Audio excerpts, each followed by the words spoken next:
Thanks for being here. Subscribe to Cheating Stories Best, so you don't miss new stories. Regular reunion or no reunion. Today's story with a similar plot.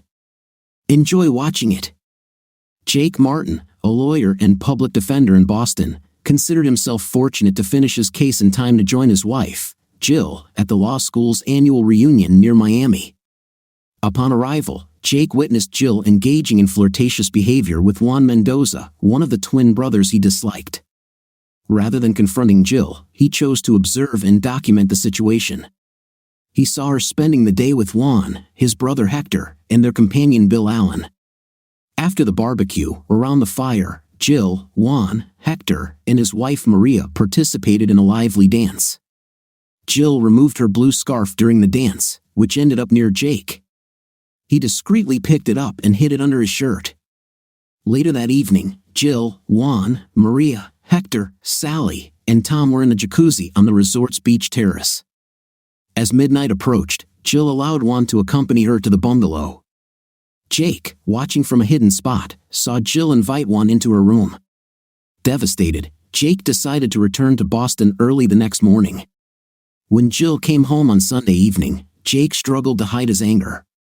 He questioned her about her activities, but she did not admit to anything and did not connect her actions in Miami to his hostility, even after he mentioned moving into the guest room. Jake also asked Jill about her wedding rings. She said she left them with Sally for safekeeping. In reality, she had left them on Juan and Hector's yacht. Jake found them after the yacht had docked and the crew had departed. He took off his wedding ring and wore it on a leather cord around his neck, telling Jill he would only put his ring back on when she did the same with hers. That evening, Jake overheard Jill talking on the phone with her best friend, Sally, and heard the phrase, "Yes, that was amazing." He interpreted this as Sally being aware of Jill's actions and Jill acknowledging their impact, which deepened Jake's hurt and bitterness. Jake, struggling with the betrayal, became distant and moved into a studio apartment near his office. Despite missing his son and Jill, he couldn't reconcile his feelings of betrayal with his love for her. He immersed himself in work, avoiding seeing Jill even if it meant not seeing his son. He spent his weekends at the Marriott Suites and his weekdays in the office, finding solace in the solitude. Late on Sunday evening, Jake's office phone rang. After spending the day sorting out old matters, he answered the call. Jill was on the line, asking him to meet her in the lobby of his building in 20 minutes. She seemed distressed and begged him to come. Jake made sure he looked presentable before heading to the lobby. When Jill arrived, she looked tired and apprehensive, dressed in jeans and a heavy coat. They rode the elevator in silence to his office. Once there, Jill removed her coat and sat down across from Jake, finally speaking up. "You'll be glad to know," she said, "that I found my engagement ring and my wedding ring." She then took her left hand out of her pocket. Jake was surprised and puzzled when Jill showed him her rings. He wondered if she had finally looked at their wedding album and found them. However, if she had, she would have found the Miami boarding pass he left with them. Her reaction didn't match his expectations if she had realized he was in Miami for the homecoming. "Where did you find them?" Jake asked, pretending to be pleased. "Sally kept them all the time. I gave them to her for safekeeping while I was on the excursion boat," Jill explained. Jake knew she was lying. She had not been on a tour boat but on Juan and Hector's yacht, and she hadn't given the rings to Sally. She had left them on the yacht. "How about you put on your wedding ring, come home to little Jake and me, and we can move forward as a family?" Jill suggested. Jake nodded, pretending to agree.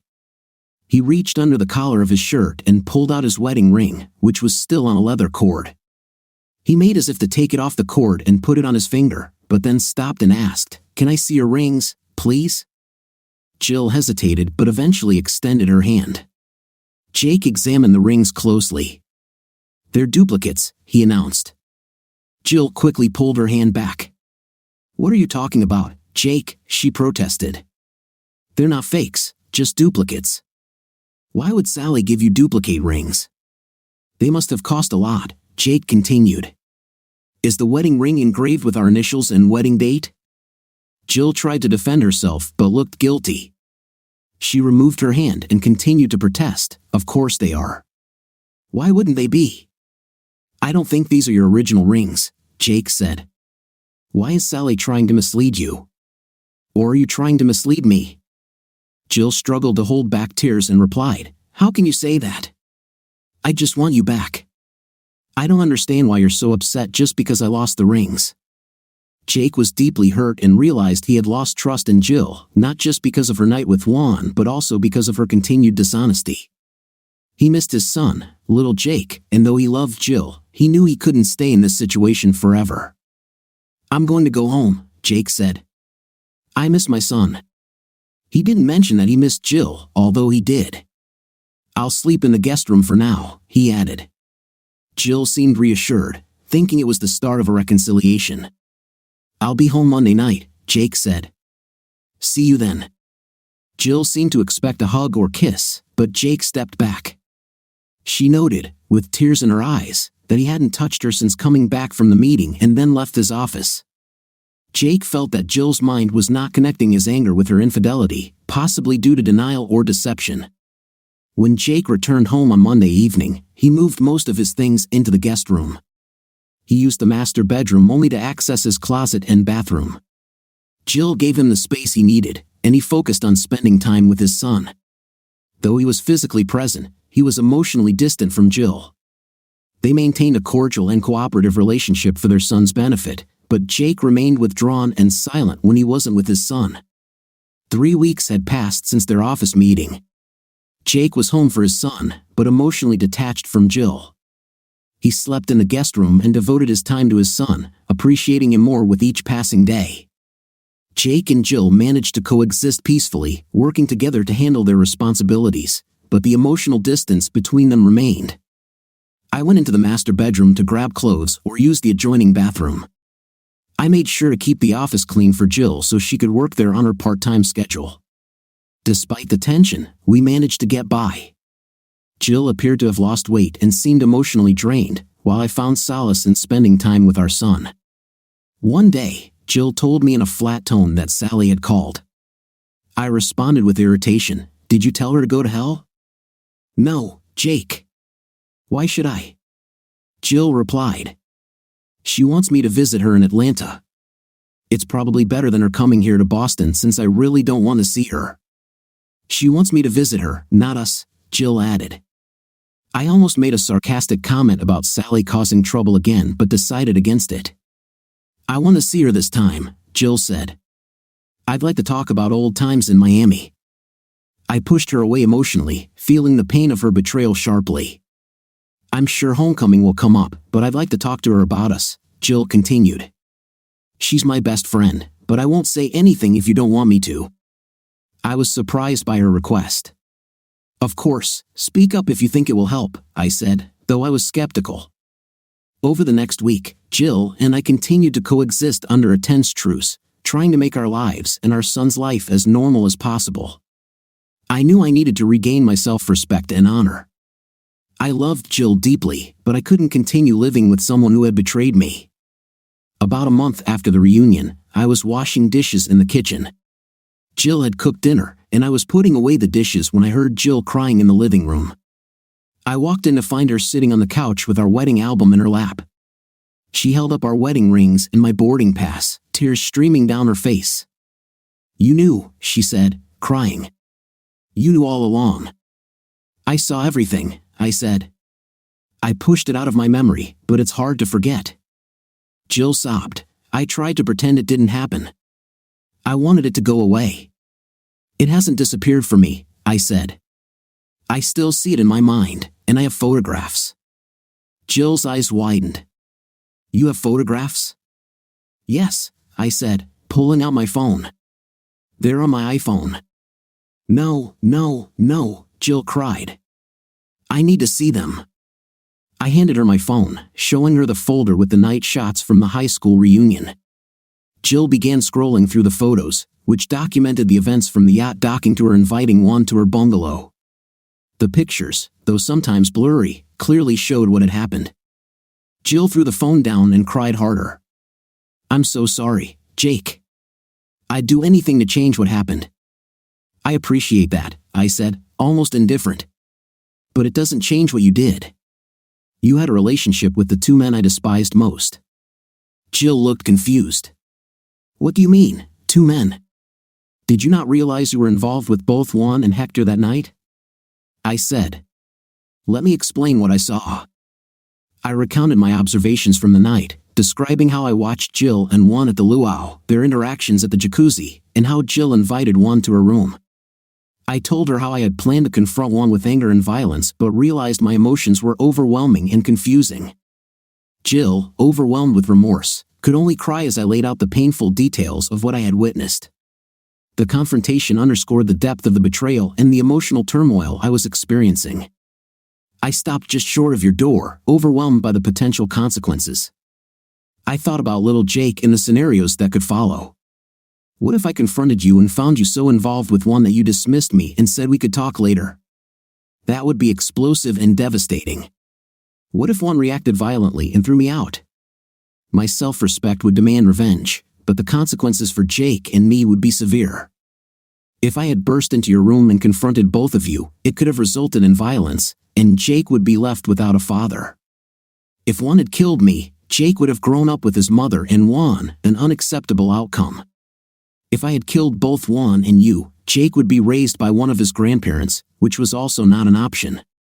My only choice at that moment was to leave and deal with the aftermath. Jill finally looked at me and asked, "What are you going to do?" With tears in my eyes, I said, "I want a divorce." Jill screamed, "No, no, no. I didn't want this to happen. You were never supposed to find out." "I have no choice," I replied. "You were with my worst enemies and lied about it repeatedly. You never thought to admit it so we could work it out. Your constant dishonesty has eroded my trust." Jill alternated between sobbing and pleading. "Can't you forgive me and give us another chance?" I barely held back my tears. "I gave you a chance, but you continued to lie. My sense of honor and self-respect will not allow me to move on as if nothing happened. I can't pretend that everything is fine. My pride won't allow it, even though I love you." Jill listened, her realization dawning as I spoke. "What are you talking about with Juan and Hector?"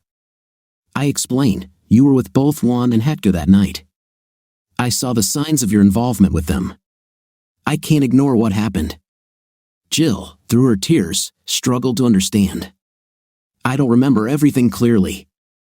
I was drunk and tired. I never wanted you to know. I'm so sorry, Jake." "I want to know what really happened," I said. "From what I've gathered, it seems like you and Juan were involved multiple times that night. But I need to hear it from you." Jill, still sobbing, admitted, "You're closer to the truth than you think. Some details are unclear, but the day led up to what happened. I let myself get swept up in it, and I deeply regret it. I never wanted you to find out." She continued, "I know you love me and little Jake." "Jake, with all my heart, we have to get through this," Jill said, trying to hold back her tears. "Let me tell you what really happened." I raised my hand to stop her. "Please, Jill." After I decided against breaking into your bungalow and causing harm, I felt I needed time to calm down.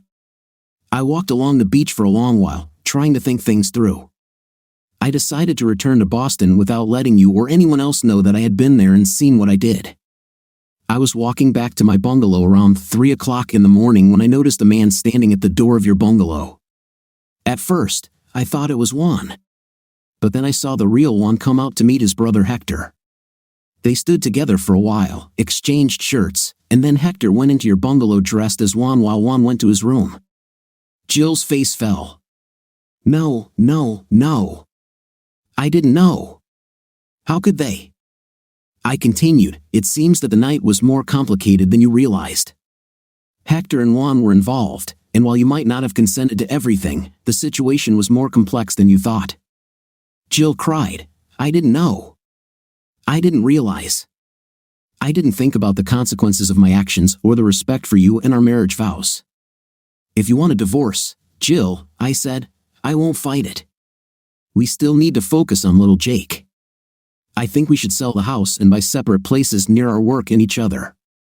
This way, Jake can stay in the same school and attend the same kindergarten." We'll alternate living arrangements for him each month and spend holidays and special occasions together to keep the family image intact. We'll be polite and courteous for Jake's sake." Jill was tearful. "But you loved being a public defender. Why leave?" "I did love it," I said. "But I want to return to my old partner, Paul Evans. He needs someone with my experience, and the financial rewards are significant. I believe it's the right move for my career." Jill cried most of the night. I didn't try to comfort her, and I cried too. The next morning, Jill said she needed a few days away and was going to stay with Sally. I wasn't sure how much Sally could help her, as I had my doubts about her influence. Jill still saw Sally as a friend. After Jill's plane landed in Atlanta, I waited about an hour before sending her a text.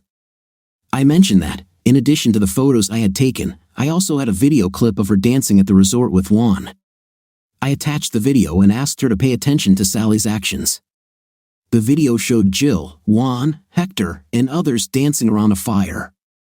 Sally was seen passing a drink to Jill and whispering something in her ear. Jill drank the entire glass and threw it into the fire, then continued dancing more wildly, even throwing her sarong into the air. Less than 2 hours later, Jill called to say she was on the next flight home. I met Jill at the airport. She was silent for the first few minutes of the ride home. Then she said, "I feel like I've been set up. I don't know why, and I also know that it doesn't justify your behavior. I made all the decisions about what happened. I drank too much, I smoked weed, and I ended up spending the weekend with Juan. I thought they were my friends, but they weren't.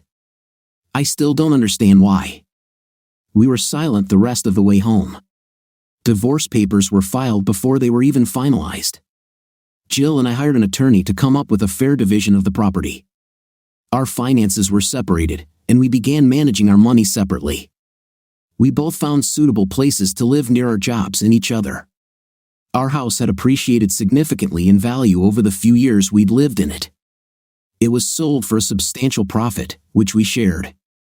I used part of the profit from the sale of the house as a down payment on a 3-bedroom townhouse and invested the rest in liquid assets until I decided what I wanted to invest in long term. My new income level allowed me to put more of my salary into savings, which, as it turns out, I will soon need. Jill bought a 3-bedroom apartment less than a mile from my townhouse. While we were discussing the logistics of sharing custody of little Jake, we came up with the idea of decorating each of the rooms in our separate homes in the same style as Jake's room in our previous home. We thought this would make his transition from Jill's house to mine and back more comfortable. The first month or so was traumatic as we moved our belongings from the family home to our new homes. At the same time, I was getting used to my new job as a criminal defense lawyer in a private law firm. Paul did not hesitate to burden me with cases as well as the responsibilities of an equal partner in our firm, Evans and Martin Attorneys at Law. I kept little Jake with me in our house for the first month while Jill moved out and into an apartment she found. Jill was kind enough to keep little Jake for a second month while I moved into the townhouse. I refused to let Jill tell me about the night she made mistakes. I could not imagine that there could be any reasonable explanation or justification for her actions. However, she insisted that I listen to her side. On the day we signed the divorce papers, she insisted on explaining what had happened, but I really didn't want to hear her side of the story. After signing the documents, we dismissed the lawyers and were left alone in the conference room of the law firm. She started with an apology, saying how sorry she was that she knew she had hurt me badly and that I was still suffering. She was very sorry that she had caused the end of our marriage but understood that my pride was so wounded that I might never get over it. She also understood that due to the events that led to the end of our marriage, I had lost a lot of self-respect due to something that was not my fault. She almost started crying, and I could see that she was having a hard time holding herself together. I reminded her that I had agreed to listen to her description of events, not her further apology for her role in the destruction of our marriage. She gathered her strength and began, "It was so nice to get away. Did you know that this was the first time in 6 months that I was alone for longer than a trip to the store? I was on my own, without work, without my husband, without little Jake, just me on the way to Miami. I told myself that I wanted to join my single friends and have fun like we did at the end of the semester in law school. The resort was beautiful, with warm tropical breezes, rum cocktails, and hot salsa. It was a nice escape, and everyone was having such a good time. It felt like going back to my college days before we became a family and before little Jake came along. I felt like I was on my own again, not responsible for anyone but myself. "I've always given you space if you needed it," I replied, my voice dull and emotionless. "I know, Jill. It's not just about what you did, it's just life." I couldn't help myself. "You wanted to get married, and I thought as much as I did. I know you wanted a child." Jill stopped me. "Yes, I did want to get married and have a baby. I love you, Jake. Oh God, it's so hard." She continued, "I was hoping to join my single friends from school, but I soon realized that there were none. Most of them were married, and those who were single didn't come to the meeting. However, Sally was there. We teamed up, and she told me that she would make sure I had a great time. She mentioned Juan, and he promised to take care of both of us during the meeting. She always got along well with the men. On Friday afternoon, we all gathered on the patio for cocktail hour, where we met Juan, Hector, and Hector's wife, Maria. We planned the next day's activities, which included a sightseeing boat ride to a small island owned by the resort for a barbecue lunch. Juan and Hector suggested using their yacht instead, which seemed more appealing than the tour boat. I was a bit cautious about Juan's intentions and mentioned I might stay with other friends. Juan encouraged me to invite some of them, and after consulting with Sally, who wanted me to join, I agreed if Steve and Meredith would come along. Later, Meredith confirmed that she and Steve would join us on Mendoza's yacht. The yacht was indeed much nicer and less crowded than the tour boat. Although I missed partying with my classmates, I enjoyed the freedom and comfort of the yacht. The dinner was excellent, and there was plenty of alcohol. I shouldn't have started drinking so early, and then Juan introduced some recreational substances. I felt incredibly relaxed and carefree, going along with the flow without realizing that I was being influenced by people who pretended to be my friends. As the evening progressed, I drank and used more of the substance, which diminished my resistance to suggestions. I ended up dancing with Juan by the fire and later let him join me in the jacuzzi. It was all very enticing and I felt a strong attraction. By the time Juan walked me to my room, I was overwhelmed by my feelings and invited him inside. I woke up the next morning alone in bed with a severe headache. The room had a lingering smell, and it dawned on me what I had done and how it affected you and our relationship. I cried, felt sick, and called for clean sheets. After a long shower and a thorough cleaning of the room, I curled up with a pillow, feeling deep shame and guilt. At around 1 p.m., Meredith came looking for me because I hadn't been outside. Initially, I didn't want to let her in, but she sensed something was wrong and I eventually opened the door. She hugged me, and I cried in her arms as I explained everything that had happened. Meredith reassured me, urging me to start moving past the incident and to act as if it never occurred. She assured me that no one else needed to know, and she arranged for coffee and food to help me feel better. Meredith advised me to continue with the rest of the weekend as normally as possible, including attending the banquet and dancing in the evening, the final event of the homecoming. Although I was hesitant, I followed her plan, focusing on interacting with friends and trying to push the incident out of my mind. Some friends mentioned seeing Juan and me dancing, but no conclusions were drawn. Later, Meredith and Steve took me to a cocktail hour before the banquet. Meredith acted as a protective presence throughout the evening. I started to enjoy myself again, partially due to Meredith's support and my efforts to forget the previous night. I was seated next to Meredith and Steve at the banquet, while Juan and Hector were at another table with Maria, Bill, and Sally. Juan occasionally glanced in my direction, but I deliberately avoided eye contact. I was worried he might approach me or ask me to dance.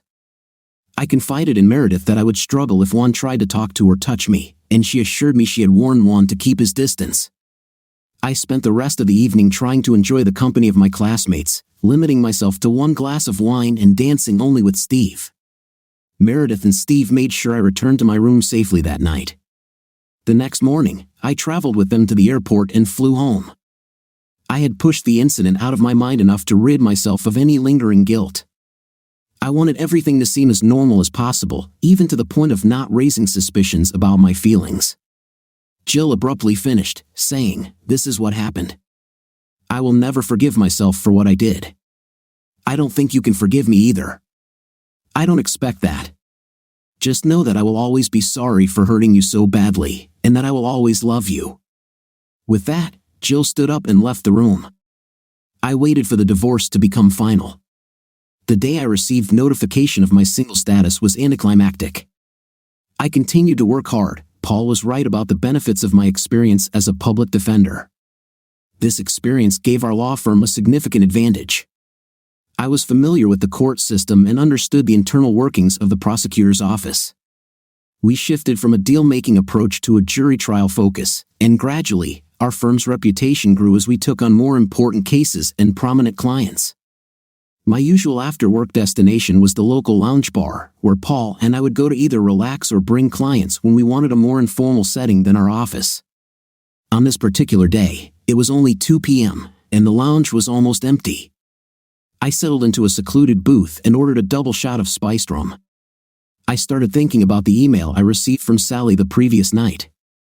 "Dear Jake, I understand that you are now divorced. I'm very sorry to hear this, but on the other hand, it frees you up to meet other people. I am one of these people. We dated briefly before you met my roommate Jill. I was quite taken with you at that time. You were always on my mind. It hurt me deeply to watch you date and fall in love with Jill. I never thought she was worthy of you. You didn't see her flaws. She was quite cunning. I always wanted to prove this to you, and I did at the reunion. I showed you that she could be easily influenced, even though she hadn't had much contact with Juan since their breakup. I knew she didn't dislike him, which made it easier to bring them together. Juan had always been charming and wanted her back, while he resented you for what he saw as you taking Jill from him. I'm sorry it turned out this way, but I wanted you to know that I'm here for you. Please come see me sometime. I will do anything to help you move past this. I know I'm not as beautiful as Jill, but I could offer you more love than she ever did. Sally." I assumed Sally was drunk when she wrote this letter. She wouldn't have admitted to manipulating Jill if she were sober. I forwarded the email to Jill without comment. The letter confirmed that Jill had been set up by her friend Sally, and it was clear that I had been manipulated as well. While it didn't justify Jill's actions, I recognized that marriages must withstand temptation and spouses must avoid compromising situations. Since the incident involving my wife and the Mendoza brothers, I had felt humiliated and furious. Initially, I directed all my anger at Jill, blaming her for everything. Although these intense feelings subsided somewhat after initiating the divorce, they did not disappear.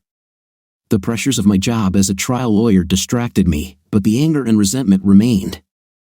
I wanted revenge. No, I didn't just want revenge, I wanted to make a strong statement. Among our clients was Gerard Giordino, a wealthy real estate entrepreneur specializing in commercial real estate. He was arrested and charged with arson for allegedly setting fire to several warehouses to clear land for a high-rise condominium. The warehouses were moderately insured, but the police had little concrete evidence, no remnants of incendiary devices, no traces of accelerants, no timers. Most of the evidence was circumstantial. It was known that Giordino wanted to clear the land. The buildings were insured, though not for a large amount. Giordino was out of town the night of the fire, attending a meeting with business associates in Baltimore.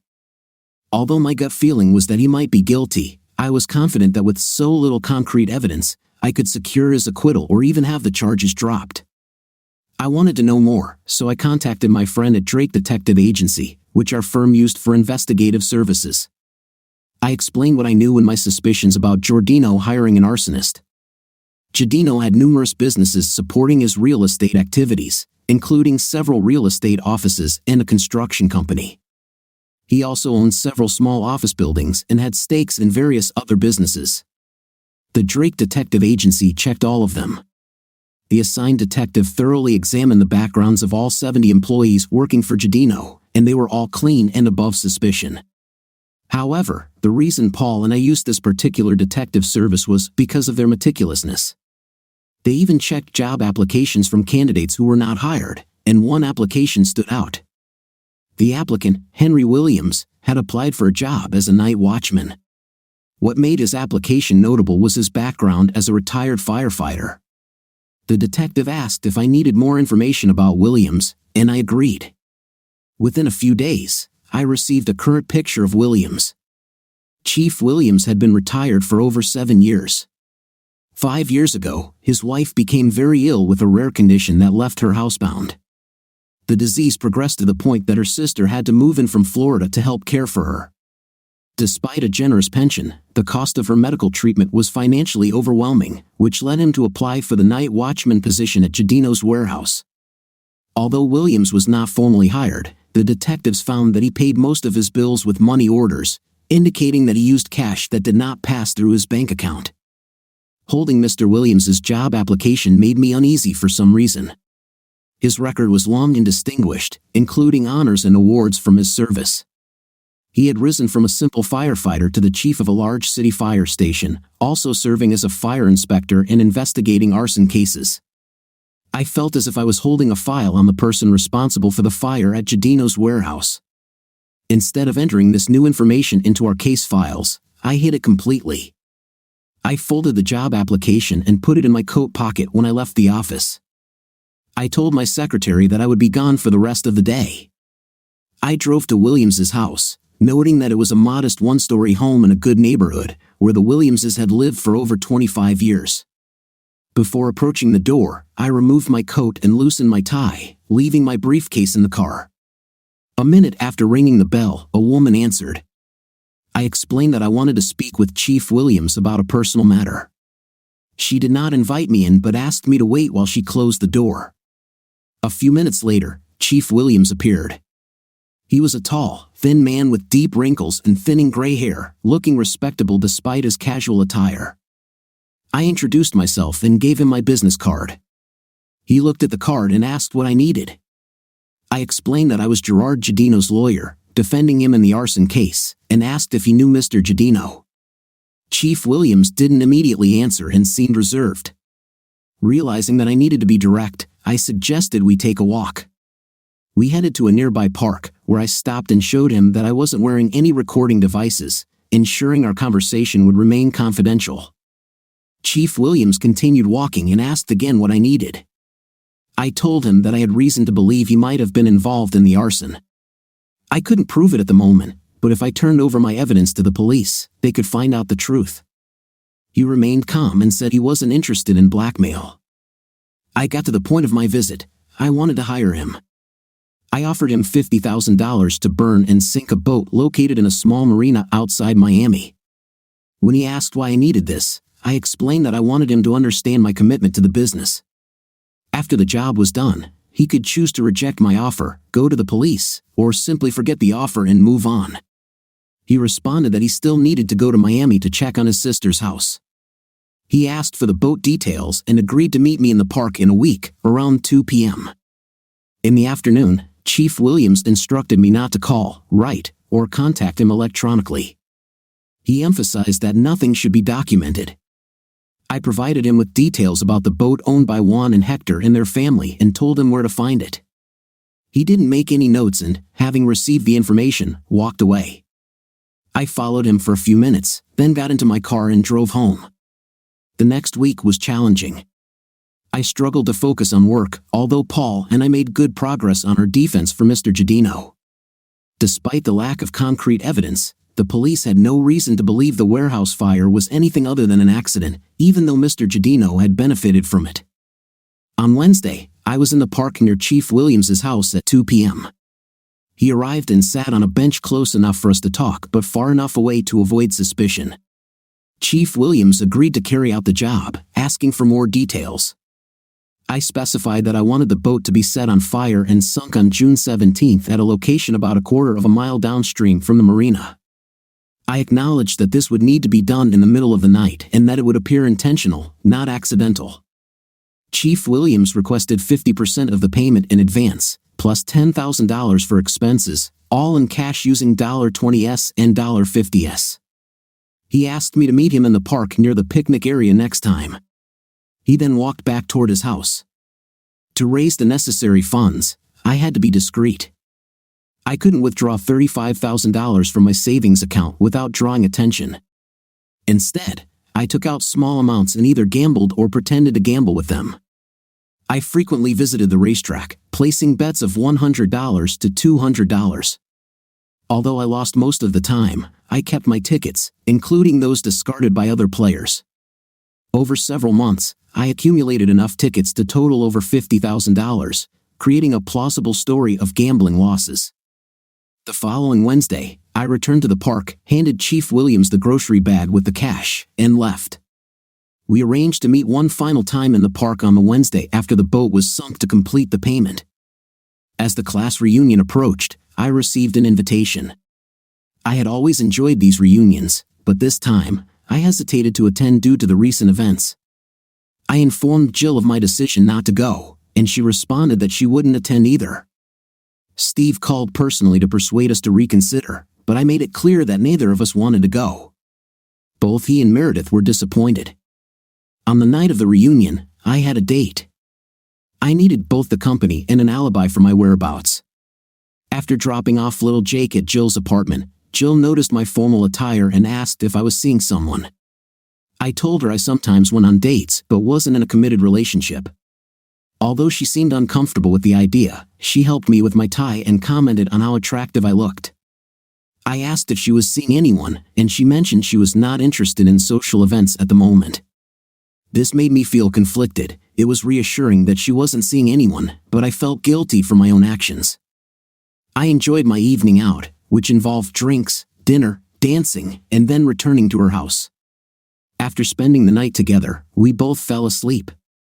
At 2 a.m., my phone rang repeatedly before I finally answered. "Jake, you won't believe what's happening." Steve's voice was overly excited. I immediately recalled my plans for the night and quickly woke up, though I tried to sound groggy. "Can it wait until morning?" I asked. "No, you have to see this, Jake," Steve shouted excitedly. "The yacht Mendoza is on fire at the mouth of the river. It's lighting up the entire sky. I'll send you some photos and videos, you can't miss this." Steve hung up, and a few minutes later, I received a video on my phone. The scene was spectacular. The boat was completely engulfed in flames, illuminating the night sky. Steve was standing on the beach in front of the resort with dozens of others, all gathered to watch the blaze. Some were in shorts, others in robes, all awakened by the fire and commotion. The video lasted a full minute. My date woke up and saw what I was watching. She was as fascinated as I was. After watching the video a few times, we returned to bed, and I focused on my date. I slept well, both from exhaustion and the satisfaction of knowing that Juan and Hector had lost a multi-million-dollar yacht. My date made breakfast for me on Sunday morning, and we parted ways with plans to meet again. I got home by 11 a.m. and had just walked in when the phone rang. As expected, it was Jill. "Jake, have you heard the news?" she asked. I told her that Steve had called early and sent me the video. Jill mentioned that Meredith had called her and sent photos. Jill had considered calling me but decided not to, thinking I might not want to be disturbed. "Who could have done this?" Jill asked. "I have no idea," I said, "but I imagine the Mendoza brothers have many detractors, including me." By Sunday, the incident had become national news. Various channels reported on the fire, and an hour later, the first police vessel arrived on the scene. The police could only observe but took close-up videos of the fire. Another hour later, a fireboat appeared. As it approached, 2 underwater explosions occurred almost simultaneously. The first lifted the bow of the boat about 4 feet out of the water, and the second did the same to the stern. The fireboat had to retreat due to the danger, and the yacht began sinking quickly. Within 5 minutes, the water rose to the gondolas, then the deck went underwater, and finally, the entire boat disappeared from sight. In an email from Steve, I learned that the Mendoza brothers were at the beach with everyone else, watching the fire. Steve had informed them that their boat was burning, causing them to panic and rush to the marina. There, they discovered their yacht was missing from the dock and realized it was sinking in the estuary. They located a nearby small boat and approached the burning yacht, but the flames made it impossible to board. They circled the boat for an hour until a police harbor patrol ordered them to move away. They remained in their small boat, watching as the yacht sank. The Mendoza family filed a salvage claim and demanded that others stay away from the wreck. They were notified by the police and the Coast Guard that while they might be eligible for salvage, an investigation into the fire and the loss of the vessel would be conducted. A police boat was assigned to monitor the wreck. By Sunday evening, new information emerged. A crew member of a police vessel spotted a package floating in the water and pulled it aboard. It contained 5 kilograms of white powder, triple wrapped in plastic. Subsequent packages surfaced, and a quick test confirmed the powder was a controlled substance. Divers from the Coast Guard and Port Police later reported that the yacht had 2 external compartments below the waterline, accessible only from outside, containing dozens of similar packages. An explosion in the forward compartment had caused the packages to float to the surface. An arrest warrant was issued for the Mendoza family, but their parents had already escaped. They took a charter flight to New Orleans but ended up at a small airport outside Havana, Cuba. Juan and Hector, along with Maria, were arrested at a small airfield near Miami as they attempted to board a flight to New Orleans. When I heard the news, I thought to myself, after all, God exists. The following Wednesday, I met with Chief Williams in the park. I thanked him for executing the job precisely as I had requested, much like a skilled craftsman who had gone above and beyond with the project. Although I knew better than to inquire about the details of his method, I still asked him how he managed it. He explained that the opposite side of the estuary was a regional park. He had camped there over the weekend. At midnight, when everything was quiet, he moved his equipment to the water's edge. Dressed in a black wetsuit with his face painted black, he used snorkeling gear and a battery-powered towing device to swim across the river mouth to the marina. He surfaced just enough to use his air gun to shoot out the 2 floodlights illuminating the pier. After confirming no one was monitoring the pier or the boats, he approached the pier where the Temptress was moored. First, he took the blue sawn I had provided and tied it to the railing in front of the pier. Then, he boarded the boat, removed a small battery-powered pump from his equipment, and set it on the deck. One hose went into the diesel fuel tank, and the other end split into 3 hoses, 2 on either side of the upper deck, and the third in the cockpit. Chief Williams untied the mooring lines at the bow and stern, threw them into the water, and quietly returned to the water, securing the stern rope to his underwater tug. Although the tug was not designed for such a heavy load, it slowly began to move the yacht out of the dock. Once free, he attached the line to the tug and, little by little, the yacht moved along the pier, hidden by other boats. A large boat eventually emerged through the marina entrance and entered the open mouth of the estuary. Chief Williams anchored the Temptress about 2 o'clock in the morning, in a channel with a depth of around 35 feet. The deck and cabin were flooded with diesel fuel. He considered removing the pump and hoses but decided against it, as the fire needed to appear intentional. Back in the water, Chief Williams attached explosive devices to the hull, one at the bow and one at the stern. They were not very large but sufficient to punch holes in the boat. Set to 2-hour timers, the explosions would allow observers to enjoy the fire before the yacht sank. He collected his equipment and walked away from the yacht. After surfacing, he lit a flare and threw it onto the deck. The deck caught fire immediately, and the flames spread quickly. Though he wanted to stay and watch, he had to disappear underwater to avoid detection. Chief Williams returned to where he had entered the estuary, removed his snorkeling gear and wetsuit, rolled them up, and placed them in the trunk of his sister's car. As sleepy tourists were awakened by the noise, they gathered on the shore to watch the burning vessel. After the boat sank and the excitement dwindled, most people returned to their tents to sleep until sunrise. Before heading back to his sister's house, Chief Williams disposed of his scuba gear in a location where it would never be found. I asked him about his future plans. He mentioned that his terminally ill wife would live a few more weeks. After her passing, he and his sister would take her ashes to Miami for burial alongside her parents. They would likely live together in her home for the foreseeable future. I admired Chief Williams's devotion to his wife. He truly loved her for the rest of her life. Following the investigation into the Temptress's loss, the only clue the police found was a blue song tied to the dock where the boat had been moored. The evidence suggested the boat was deliberately burned as part of a pill deal gone wrong. The Mendoza twins fought the charges fiercely and hired a prestigious law firm. Despite their efforts, they were caught red-handed. The prosecutors separated the twins and offered each a deal, testify and get a potentially lighter sentence, or face jail time regardless. Both twins accepted the deal so quickly that they ended up implicating each other and revealing the entire operation. However, the investigation and legal negotiations dragged on for several months before the Mendoza twins were actually brought to trial. From the moment I decided to sink the temptress, I felt a deep sense of guilt. As a lawyer sworn to uphold the law and a judicial officer bound by strict ethical rules, this feeling intensified with each step I took to make the sinking a reality.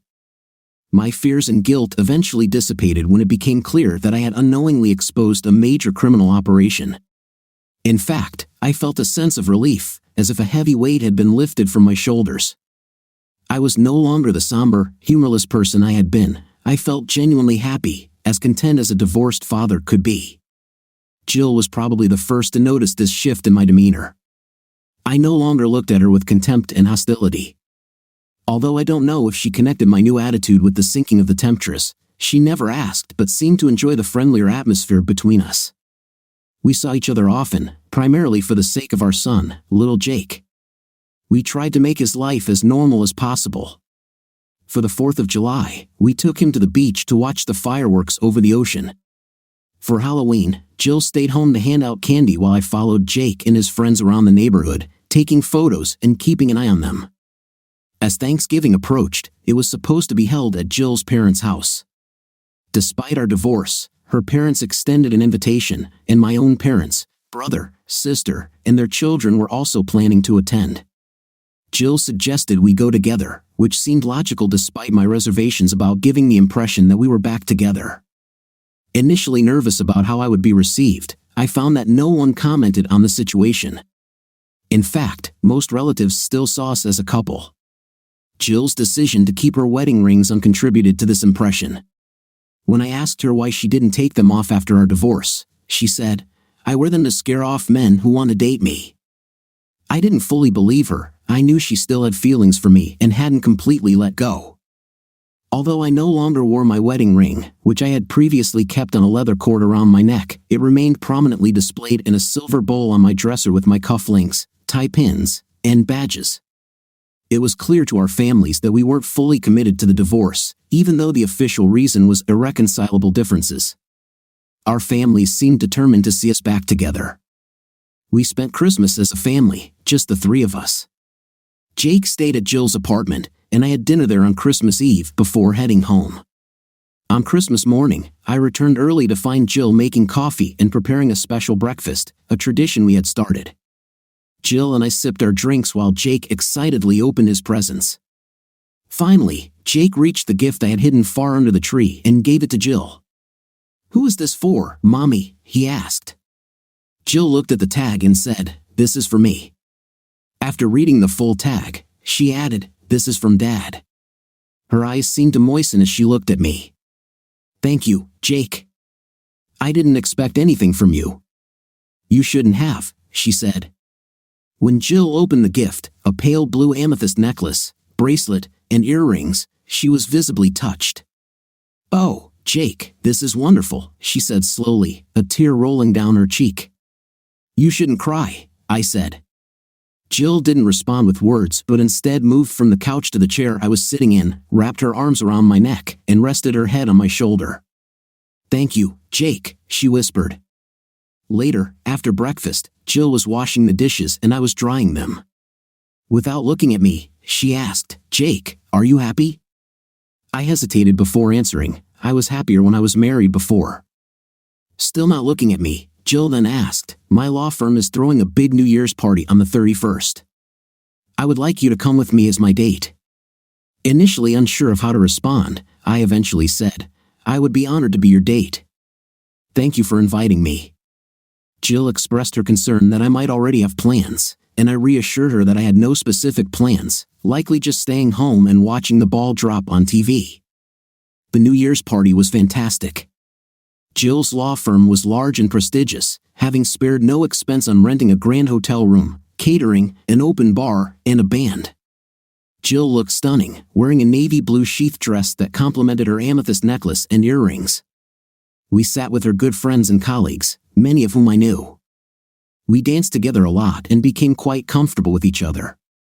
During the slow dances, single lawyers would sometimes approach and ask to dance with Jill, even though she was with me. Before I could respond, Jill would always step in and say that she was only dancing with me that evening. She explained that most of the men who approached her were persistent despite her being divorced, and her wedding rings hadn't deterred them. She mentioned that if I hadn't agreed to be her date for the night, she wouldn't have attended the party. At midnight, on the dance floor, as the last seconds of the year ticked away, we embraced each other. When the moment arrived, the room erupted in celebration, confetti and streamers flew around us, horns blew, and everyone started hugging and kissing. I held Jill close, and we shared a kiss that was both deep and meaningful, part love, part passion. It was clear to everyone how absorbed we were in each other, as no one tried to pull us apart. When we finally broke away, a bit embarrassed, we hugged and kissed a few people and shook hands. We returned to our table, where the band played Oh How We Danced, a nostalgic reminder of our wedding, and later shifted to rock and roll, encouraging everyone to join in the fun. During a break at our table, I noticed that Sally hadn't shown up. Jill told me that Sally had once mentioned being close to a judge who decided many of her cases. Jill had hired a private investigator who discovered that Sally had been involved with several judges who handled her cases, and this information had been passed on to the district attorney. Jill ended her story with, "I wanted revenge too." While we were dancing, an attractive woman approached us and asked to dance with me. Jill agreed, and I recognized her as Elizabeth, a classmate I hadn't seen in a long time. Elizabeth shared that she had been involved with Juan Mendoza years ago and had confessed to her husband, who forgave her. She expressed gratitude and appreciation for what I had done. I pretended not to understand and said, "Elizabeth, I don't know what you're talking about." She hugged me, returned to her table, and kissed the man she was with while whispering something in his ear. He turned to me, waved, and nodded. Throughout the evening, several people came up to me, some patted my back, others shook my hand or bought me drinks, all expressing thanks. At one point, a woman came up behind me while I was at our table, hugged me, and kissed me on the cheek before returning to her husband without a word. Jill commented, "You're very popular with the ladies today." I grinned and joked, "Maybe it's my new cologne." While getting drinks at the bar, I approached Bill Allen, who represented Juan and Hector. He confirmed that their firm was handling their case and mentioned that the Mendoza brothers had a lot of money and received personal attention from the senior partners. Bill said they would spend a long time in prison, and they were separated and given new identities to avoid being killed in federal correctional facilities. They were sent to separate state prisons with false convictions against them, one in North Dakota and one in Ohio. I asked Bill to pass a message to Juan and Hector. I told him, "You ruined my wife's life, so I ruined yours. Revenge is only complete when those who hurt you know not just that they've been paid back, but that they've been completely destroyed." I intended for my words to hint at my role in their downfall without giving them enough evidence to prove it. Meanwhile, I wasn't aware at the time that Bill had started dating Maria, Hector's ex-wife. Despite her beauty, what she wanted most was a loving husband and children, and Bill became that person for her. Before the evening was over, Steve announced that there would be a bridal brunch reception the next morning. Some of our classmates had early flights and were unable to attend the reception, others changed their travel plans, and some lived locally and did not need to leave. At one point during the reception, Jill tapped her mimosa glass with a spoon to get everyone's attention. She had something to say. "Thank you, everyone, for being here today. I would like to believe that you have forgiven me for my mistakes from 2 years ago. I know Jake has forgiven me, but I also know he will never forget. For me, I will never forgive myself, and I will never forget. However, I want you all to know that I'm incredibly happy today and will do anything to keep Jake incredibly happy for the rest of his life." I believed her. What do you think of our story today? It seems to me that in this story the wife was definitely wrong, because cheating on her husband while under the influence of substances is extreme. What's your opinion? Write in the comments. See you in the comments.